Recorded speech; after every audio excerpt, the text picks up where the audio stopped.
17 juin 1941. Le maréchal Pétain parle à la France.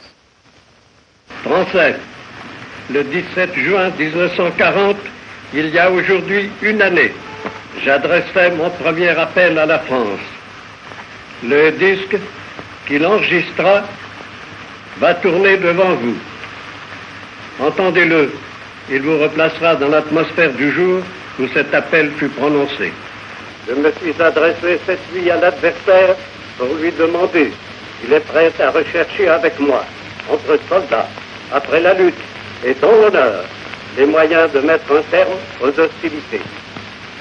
Que tous les Français se groupent autour du gouvernement que je préside pendant ces heures, pendant ces dures épreuves, et fassent taire leur angoisse pour n'obéir qu'à leur foi dans le destin de la patrie.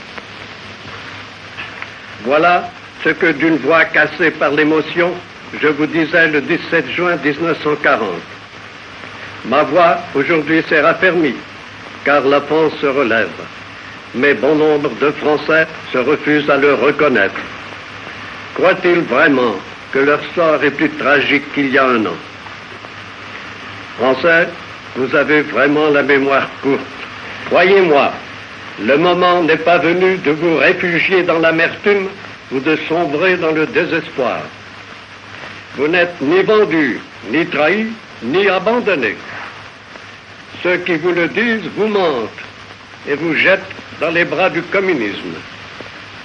Vous souffrez et vous souffrirez longtemps encore, car nous n'avons pas fini de payer toutes nos fautes. L'épreuve est dure.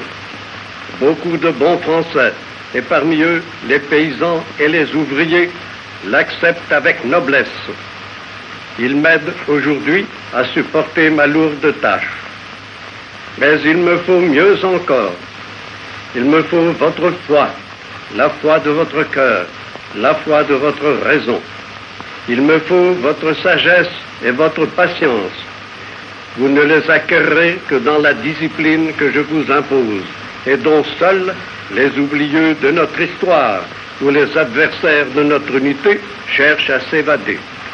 Rappelez-vous surtout que vous êtes des hommes, les hommes d'une vieille et glorieuse nation. Ressaisissez-vous, chassez vos alarmes, venez à moi avec confiance. Tous unis, nous sortirons de la nuit où nous a plongé l'affreuse aventure.